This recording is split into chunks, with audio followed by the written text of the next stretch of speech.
Bismillah, alhamdulillah, syukurillah, la ilaha illallah, asyhadu an la ilaha illallah, wa asyhadu anna Muhammadan abduhu wa rasuluh.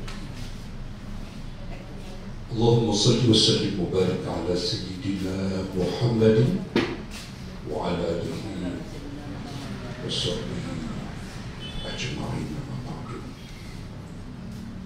Rabbi shrah li sadri wa yassir li amri wa hlul 'uqdatam min lisani yafqahu qawli.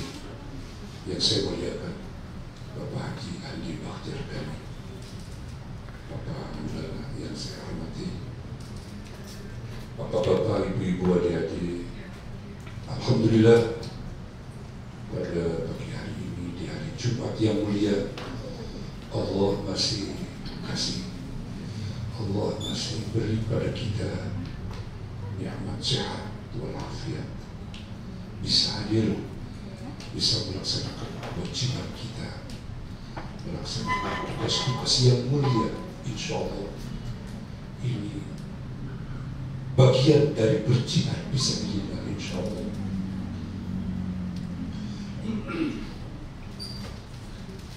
Saya ingin dalam kesempatan yang singkat ini untuk menyimak firman Allah surah Al-Baqarah, surat Al-Baqarah ayat 169 sampai 171. Ini jarang dibicarakan oleh kita. Padahal pernah Nabi ditanya dalam satu kesempatan oleh para sahabat. Kata para sahabat, ya Rasulullah, ayul amal ahabbu ilallah.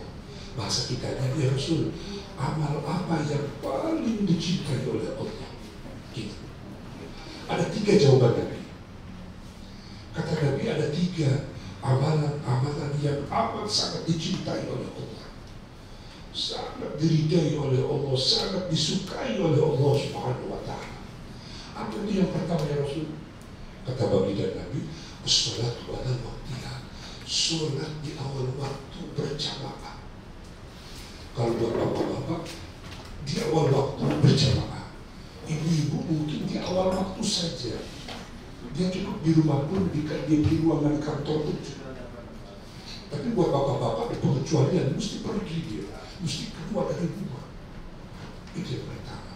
Jadi kalau kita ingin dicintai oleh Allah, ingin ditolong oleh Allah, ingin diperhatikan oleh Allah, ini yang pertama, yang paling pokok, sholat 5 waktu. Sholat 5 waktu di awal waktu. Yang kedua, apalagi ya Rasul? Amalan yang paling dicintai Allah, disukai Allah, diridai Allah. Ya Allah Subhanallah. Kata Nabi, birrul walidain, berbuat baik kepada kedua orang tua. Ini kita yang hadir, mungkin ada sebagian besar saya lihat masih ada orang tua ya, masih ada orang tuanya. Tapi sebagian kecil seperti saya sudah tidak ada. Amalan yang paling dicintai oleh Allah, amalan yang disukai oleh Allah, ridho Allah kepada itu amalan.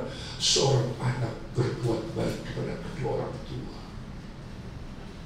Makanya kalau anak yang berbuat baik sama orang tua, itu hidupnya berkah itu. Saya menyaksikan di berbagai tempat, di berbagai daerah, diceritakan, oh ini Ustaz, dia sama ibunya, sama ayahnya, luar biasa. Ya Allah, itu hidupnya bahagia. Kita tak takut. Apakah di bidang pesantrenan, atau di bidang bisnis. Saya bilang itu sukses dia. Dia baik sekali sama ibunya, baik sekali orang tuanya. Memang banyak keterangan dari Nabi ya. Orang yang berbuat baik pada kedua orang tua, dia dijamin rezekinya berkah, hidupnya berkah, kebahagiaan akan diraihnya oleh dia. Bahkan kata Nabi, bukan hanya di dunia, orang yang berbuat baik pada kedua orang tua berarti dia telah memilihkan dirinya masuk ke dalam surga dari pintu yang paling tengah. Kalau bahasa hadisnya, redaksi hadisnya kata Nabi, orang tuamu itu adalah pintu surga yang paling tengah. Itu bahasa hadisnya. Jadi kalau kita ingin dengan mudah masuk ke dalam surga, rugi menyesal kita. Kalau orang tua sudah tidak ada, baru nyesel kita. Jadi kalau orang tua masih ada, tolong cari, minta ridhonya mereka. Apa yang disukai oleh mereka, perhatikan oleh kita. Jangan sekali-kali, kalau bahasa Al-Qur'annya, wala taqul lahum uffin, jangan kau berkata apa itu komplain atau apa kasar lah begitu. Wala tanharhuma, dan jangan dibentak. Misalnya itu Al-Quran, Allah perintahkan kita. Ini mungkin dalam total Isra yang saya bahas di sini. Ini anak-anak cucu kita kemudian memang diingatkan dengan firman Allah ini. Dan yang lebih dahsyat lagi, anak yang berbuat baik kepada kedua orang tuanya, nanti anak-anaknya akan bisa berbuat baik pada dia. Kasihan orang anak-anak kita, kalau mereka nggak bisa berbuat baik kepada kita, ya idealnya diingatkan dengan firman Allah, dengan hadis Nabi ini, supaya nanti anak cucu mereka berbuat baik kepada dia gitu. Jadi ada konsekuensi logis. Ada konsekuensi logis, anak yang buruk sama orang tuanya, pasti nanti anaknya akan buruk pula pada dia. Begitu. Itu amalan yang kedua yang dicintai oleh Allah. Ya Rasul, apalagi selain yang dua, sholat 5 waktu di awal waktu, yang kedua birrul walidain, berbuat baik kepada kedua orang tua, yang ketiga kata Nabi, al-jihad fisabilillah, berjihad membela agama Allah. Yang rame-rame kemarin ini konsep jihad, makanya pelajaran jihad tolong dihapus di Kementerian Kemenang. Ini masih jahat sekali. Para pemimpin rezim ini jahat kalau menurut saya. Ini konsep Al-Quran, ada Al-Qurannya dan ada sunnahnya. Bisa kita buka sejarah baginda Nabi berapa kali ketika di Makkah, di Madinah itu terjadi jihad membela agama. Ini katanya mau dihapus, suruh dihapus. Jangan diajarkan ke konsep jihad di sekolah-sekolah. Ini bahaya. Ini menimbulkan teroris katanya. Astagfirullah, bahaya. Makanya pagi ini saya ingin menyampaikan materi Al-Imran 169-171 itu. Saya ingin menyampaikan ini. Kita baca dulu ya. Di firman Allah-nya, Allah berfirman, A'udzubillahi minasyaitonir rajim. Wa la tahsabanna alladziina qutilu fi sabilillahi amwatan bal ahya'un 'inda rabbihim yurzaqun. Jadi ini amalan perbuatan yang dicintai oleh Allah yang ketiga. Yang pertama, sholat 5 waktu. Yang kedua apa? Birrul walidain. Yang ketiga apa? Jihad fisabilillah adalah amalan yang dicintai oleh Allah. Ini ayatnya Al-Imran 169. Bisa dilihat di HP kita. Jangan kamu kira, jangan sekali-kali kamu menyangka bahwa orang-orang yang gugur, yang wafat di jalan Allah itu mati, gitu kata Allah. Jangan kamu sangka orang yang mati membela agama Allah mereka itu mati. Tidak, kata Allah. Bal ahya'un inda rabbihim yurzaqun. Sebenarnya justru mereka hidup, dihidupkan oleh Allah di alam barzakh, dan mereka di alam barzakh diberi rezeki dari Allah Tuhan. Ini nggak perlu banyak penafsiran, jelas ini ayat. Jelas. Jadi di situ orang-orang yang mati, yang wafat di medan perang di jalan Allah. Kemudian dalam ayat berikutnya Allah berfirman, farihina bima tahumullahu min fadli wa yastabshiruna billadzina lam yahqqu bihim min khalqihim alla khaufun 'alaihim wa lahum yahzanun. Mereka bergembira, kata Allah. Ini para syuhada yang mati di medan perang ini ya, yang membela agama Allah, mereka bergembira dengan karunia yang diberikan Allah kepadanya. Itu mereka di alam barzakhnya langsung, padahal belum masuk surga ini. Belum masuk surga ini para syuhada, para pembela agama Allah ini masih di alam barzakh, tapi oleh Allah mereka diberikan rezeki oleh Allah, dan mereka bergembira di situ, berkirang hati terhadap apa yang diberikan oleh Allah, dan mereka bergembira bergembira kepada orang-orang yang masih tinggal di belakang yang belum menyusul mereka. Artinya para syuhada Uhud gembira nih kepada orang-orang yang masih hidup di dunia. Mereka mengikuti jejak mereka membela agama Allah, itu bergembira. Itulah orang yang sukses, kata mereka.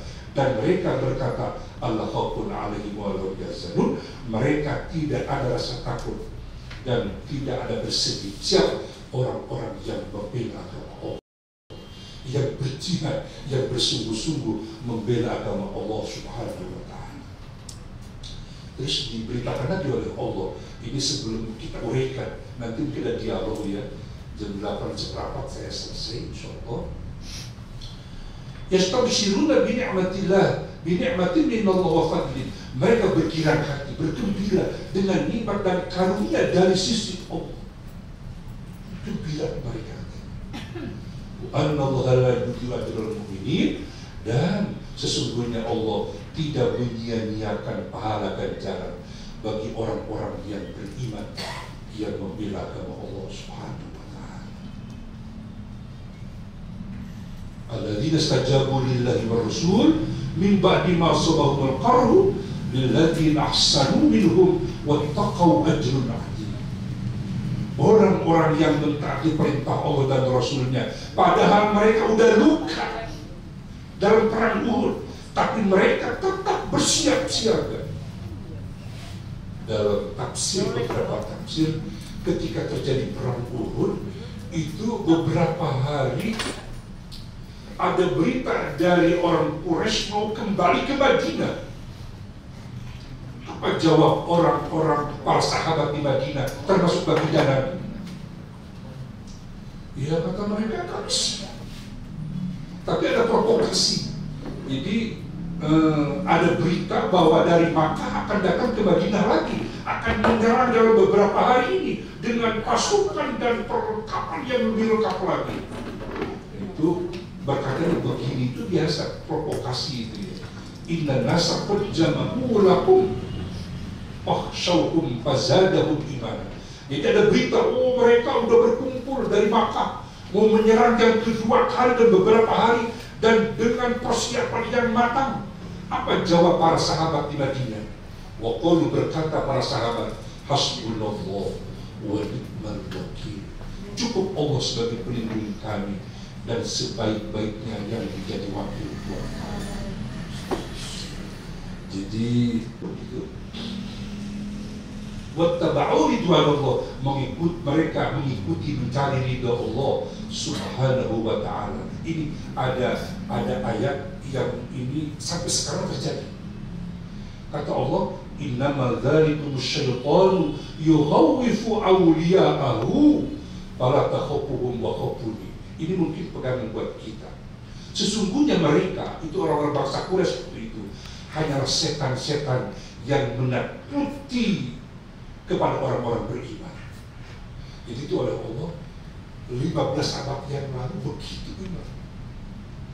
Jadi kata Allah tuh mereka tuh ya bazir kalau sekarang itu ditakut-takutin tuh orang-orang beriman, wah hancur kalau orang beriman. Tidak. Ternyata kata Allah itu adalah ucapan-ucapan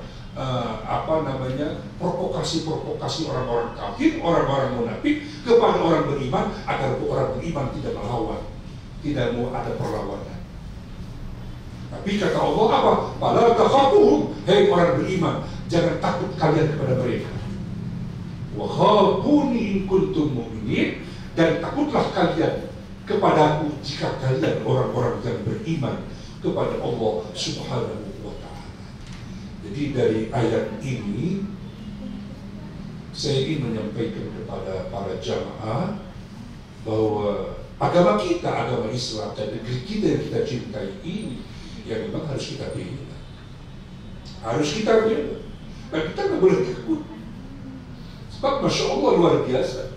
Dalam tafsir Al-Azhar, Profesor Hamka diceritakan, itu para syuhada Uhud yang 70 sahabat, diceritakan oleh beliau dari hadis Nabi. Yang 70 sahabat itu pagi atau sore atau kapan saja, setiap saat itu dari alam barzahnya diangkut pakai burung hijau, diangkut ke pinggir sungai-sungai di ada di surga. tapi nggak masuk ke dalam surga kata Nabi, di pinggirnya gitu. Itu 15 abad yang lalu mereka udah naik burungnya gede 70 sahabat, masuk ke dalam perut itu burung, terbang itu burung. Ya kan waktu itu belum ada pesawat ya. Sekarang kita bisa masuk pesawat sampai 700 orang ya, sampai 500 orang. Itu di surga udah ada burung gitu, yang burungnya bisa menampung 70 para sahabat, dan terbangnya nggak main-main ke pinggir surga. Nah kemudian dibawa di pinggir surga, dijamu oleh Allah para syuhada kata Nabi. Begitu dijamu oleh Allah, oh mereka bergiran gembira, mereka puas, mereka senang. Jadi mati di medan perang ternyata luar biasa nikmatnya. Begitu memuaskan kata para sahabat yang 70 sahabat. Ketika mereka udah puas dijamu oleh Allah, itu mereka ditanya oleh Allah, wahai hamba-hambaku, bagaimana kalian di sini dijamu oleh aku? Apakah kalian puas? Kata mereka jawabnya, kami pasti, kami sangat puas, kami senang ya Allah. Begitu. Ada apa lagi, meminta apa lagi kita para syuhada Uhud ini? Kata para syuhada Uhud minta ini, tolong kami kembalikan ke Madinah lagi, hidupkan kembali yang kedua kali, agar kami bisa mati yang kedua kali di medan perang. Jadi pengen hidup lagi mereka ke dunia. Kenapa mereka minta hidup lagi ke dunia? Karena begitu nikmatnya balasan orang-orang yang membela agama Allah, itu balasannya sangat memuaskan. Tapi kata Allah, tidak. Satu kali saja kalian hidup di dunia. Habis bagaimana ya Allah? Tolong sampaikan berita gembira kami dari sini, dari pinggir surga, sampaikan bahwa kami puas. Tolong sampaikan kepada orang-orang yang beriman yang ada di belakang kami. Turun ini ayat. Wala tahsabanna alladziina qutilu fi sabilillahi amwata. Jadi ini ayat memberitakan kepada kita yang masih hidup sekarang, kita jangan mundur untuk membela agama Allah, untuk berjihad di jalan Allah ini. Karena kebanyakan kita takut jihad itu. Dan ini konsep jihad ini tahun-tahun kemarin itu supaya dia ditiadakan di sekolah-sekolah. Konsep jihad berbahaya. Jihad ada di dalam Al-Quran dan itu dikerjakan berkali-kali oleh baginda Nabi Muhammad SAW. Ada riwayat Imam Tirmizi, kata baginda Nabi, ma yajidu syahid min masil qatl illa kama yajidu ahadukum min masil kursa. Bahasa kitanya, tidaklah orang yang mati syahid merasakan sakit terbunuh di medan perang kecuali seperti dicubit. Ini Nabi yang memberitakan. Jadi orang yang terbunuh di medan perang membela agama Allah, ketika mereka terbunuh itu mereka nggak sakit, kecuali kata Nabi seperti dicubit katanya. Subhanallah. Kita mempercayai ini berita dari Nabi. Ini dari Nabi Muhammad SAW. Dalam riwayat Imam Ahmad, Imam Hakim, Imam Tabrani juga ada berita. Kata Nabi begini, bahwa para syuhada Uhud itu dibawa ke tepi sungai di dekat pintu surga. Ada kubah yang hijau. Mereka itu oleh Allah yakhruju ilaihim rizquhum. Oleh Allah dikeluarkan rezeki dari surga, melalui pintu surga ini buat kalian. Minal jannah, dari surga, bukratan wa asya, di pagi hari dan di sore hari. Jadi Bapak Ibu, ini kita harus yakin kehidupan yang sebenarnya itu di akhirat.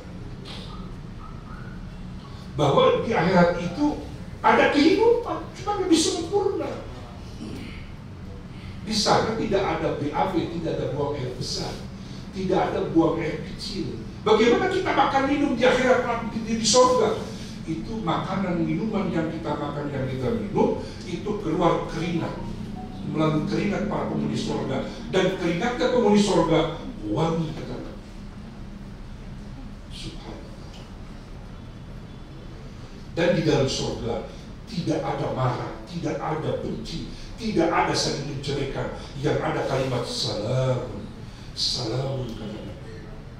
Kalau bahasa Al-Qurannya salamun qaulam min rabbir rahim. Ada ucapan selamat dari Tuhan mereka dari Allah. Buat siapa? Penghuni surga. Ini salah satu pintu masuk surga, berjihad di jalan Allah, membela agama Allah. Mungkin kalau bisa bertanya, jihad kita sekarang apa, bagaimana? Gitu ya. Wah, ini luar biasa ini. Sekarang kita peperangan ini tidak fisik gitu ya, tidak langsung seperti dulu pakai golok, pakai pedang gitu kan. Sekarang mungkin kita perangnya ada perang ekonomi, perang politik, perang kebudayaan. Kita nggak boleh diam. Mungkin dengan handphone ini kita bisa berjihad ini. Nggak boleh diam ini. Perang ideologi, macam-macam. Kita nggak boleh lalai kita dalam hal ini. Orang kafir ini luar biasa. Mohon maaf, itu ada ramai sekarang di medsos. Itu uang yang 50.000, yang 100.000 itu di dalamnya itu ada paru arit. Mereka luar biasa ini. Warning kepada kita. Jadi kita sebagai orang-orang yang beriman, mari kita tidak boleh diam. Kita harus dibela kebenaran ini, harus dibela keadilan ini. Nah, itu barangkali para jamaah rahimakumullah tentang konsep jihad yang harus ada pada kita, yang harus ada pada kita, minimal kita sebagai orang tua. Yuk mari anak cucu kita agar mereka mau menjalankan perintah Allah dan Rasul. Ya. Mendidik anak-anak kita agar kenal dengan agamanya, memberikan contoh yang baik kepada anak-anak. Itu kalau kata para ulama termasuk jihad di jalan Allah Subhanahu wa ta'ala.